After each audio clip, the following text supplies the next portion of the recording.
Hiya, I've set myself a weird challenge this year, and that is that I'm trying to listen to 365 new albums. That's one a day. And when I say new albums, I don't mean new as in they came out this year. I just mean new to me, new that I haven't heard them, genres that I don't usually listen to, or artists I don't really know their back catalogue of, or suggestions from friends. In fact, so far this year, that has been the most of what I've listened to. I put out a call asking for submissions. People generously suggested albums that they love or that are under listened to, and I've been listening to them. But the thing is, I've been listening to them in the way that everybody listens to music these days. I've been streaming them on streaming services. I've been listening to them on Bandcamp. I had one where someone sent me a Dropbox because the album is so rare. But it's made me think about music discovery and how I used to discover music. See, the way I used to discover music is the way that a lot of people in their mid-30s to... I don't know what people older than me are like. Frankly, I don't want to know. And the way I used to discover music is I would go to Glasgow or Paisley, and I would go into music shops and riffle through loads of CDs until I found something that I liked the look of, or that I'd heard a friend mention, or I'd seen one of the songs from the band on Kerrang or Scuzz or P-Rock. Peace out, love you P-Rock, I hope you're doing well up there. And then you'd go home with your CD and it would be good or it would be shite, and it would be an exciting, interesting experience. And well, we can still do that in this year of our Lord 2026. It's not quite the same. There's something it just doesn't feel right, and maybe that's just because I'm getting old and I miss being a teenager, and I miss going into HMV in Glasgow and going up the massive escalators, and they used to have loads of fucking pinball machines. It was great. So I decided, why not try my best to replicate that? And so I did. I went into Paisley with some cash in my pocket, because someone has to. Decided I was going to hit up every place I thought that might sell CDs and buy them. So this week coming, starting on Monday, is CD week. Now you might be wondering why I'm recording this in my car. It's because in the year 2026, the only place I have in my life where I can listen to CDs is in this car. Who has a CD player anymore? Not me! So with that in mind, I set out to go to Paisley. I trawled the streets. I got quite depressed about the state of Paisley, but I know that's not just a Paisley problem. I know that's just high streets in general. But it does feel a bit like Paisley is the place where small businesses go to die. Anyway, I went into charity shops, basically charity shops are the only place that have CDs. I thought I might be able to go into things like cash converters and stuff like that, but they were all shut as well. You can buy games for the Nintendo Wii if you wanted. No CDs. None.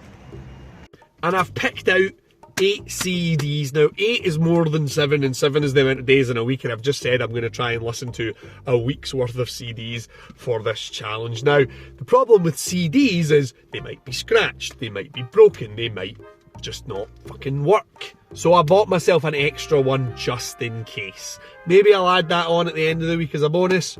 Who knows? But right, let's have a little look at my haul, shall we? So this is the first place I went. I went in here thinking that there would be a couple of charity shops. Turned out there was only this one, and there was a decent selection of CDs. I should say before I start, I've tried to pick CDs where I've never even heard of the band. I have no idea what these are going to sound like. I've no idea who they are or what's going to be on it or anything. I'm quite excited to listen to some of these CDs, but I'm more excited to show you some of these CDs. So let's go. We've got this one here by a band called Brazilian Girls. I believe that is also the name of the album. I believe it's a self-titled album. Interestingly, frighteningly, the pages of the book here are glued shut. That's concerning. Someone really likes those Brazilian girls, eh? But yeah, I don't really know what kind of vibe this is giving off. I think this guy here has an accordion or something, some kind of keyboard. I don't really know what. Next one caught my eye because I was having a discussion with some friends this morning about Final Fantasy. It's a video game series, if you're unfamiliar. And in Japan and in Europe, the box art looks like this. Ooh, lovely, clean, simple, white with the logo. It screams prestige. Whereas in the US, it looks like this. What the fuck is this? What the fuck is this? What the fuck is this? Anyway, off the back of that conversation, I saw this album, which was a white background with just the name of the band, and I thought, yeah man, that looks good. Uthanda. It turns out the album is called Groove. Oh lovely, this isn't all sticky. We've got lyrics and we've got pictures of the band. There they are there. Whoa, what a crew. Chuck Cummings. Oh, it turns out that it's pronounced Uthanda. Uthanda. Alright, next we went into this shop and we had a look around. This was after it took me like half an hour of wandering about to find another shop that had CDs in it. But in there I got two very interesting looking ones. First of all, I got, this is the Chieftains, which also features songs with Sting, Mick Jagger, Van Morrison, Sinead O'Connor. I'm just looking on the back here, we've got Mark Knopfler as well. Tom Jones. I honestly don't know what this is gonna be. It's a very odd mix of people.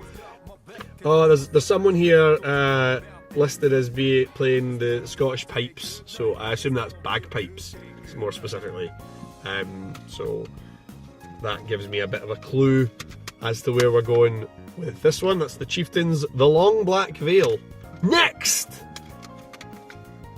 Now, I don't know if that's Jesus Jones or Jesus Jones, but we've got an album here called Liquidizer, and I was just, this is the most 90s fucking art I've ever seen.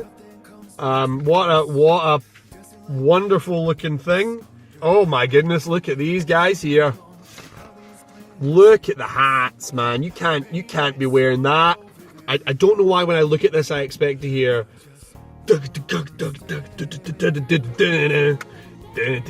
you know, Spin Doctors. The next shop I went into was this one.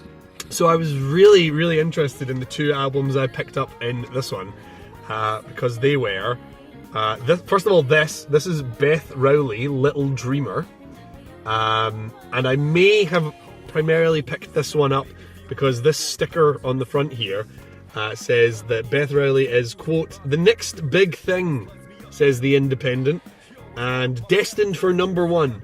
I've never heard of Beth Rowley. The CD has a MySpace link on it. So this was from 2007, which, I mean, that feels a bit late for MySpace, but maybe I'm not giving MySpace enough credit, but 2007 feels like you've kind of missed the boat on MySpace there. This next one caught my eye immediately, and I'm sure you will see why as soon as I show you, that it is signed by every member of the band to Pat with a little kiss. So Pat, if you're out there, thank you for your copy of Laura Cortez and the Dance Cards.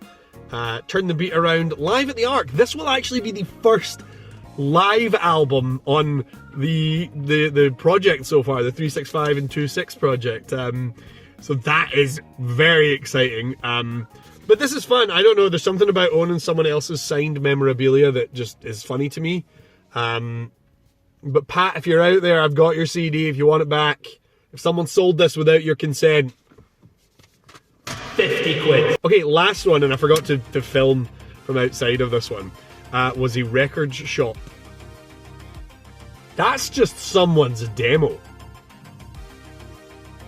Alright, so this one here is the Blue Tones. The print is so low quality on this. The print is such low quality on this that I literally cannot tell you what the name of the album is. Oh, it says on the disc, it's Luxembourg. I saw the white paper album art. I saw the thin little case on this, and it reminded me of when I played in bands as a teenager, and people would make these and hand them out at like Battle of the Band, pay to play style gigs to anyone that would take them. There's a phone number and a fax number on the back of this, which is just incredible stuff. This is the last CD I picked up, and immediately was like, yeah, I don't know what the fuck this is. What the fuck is this? What is this? It's called Gorilla Grooves Volume 1, and I found it in that same record shop as the last one. and I have no idea, like, is this gonna be jazz? Is this gonna be funky? Is this gonna be like jam bands? Or is this gonna be like rave? Is this gonna be happy hardcore? I have no idea. I think it might be like a label sampler, possibly. So there you go, that's my compact disc haul. And I'm gonna start listening to these one a day, starting on Monday. I'm gonna report back on all of them because Jesus fucking Christ, what the fuck are most of these? Alright, thanks for watching. I'll review these albums in due time. I love you, bye!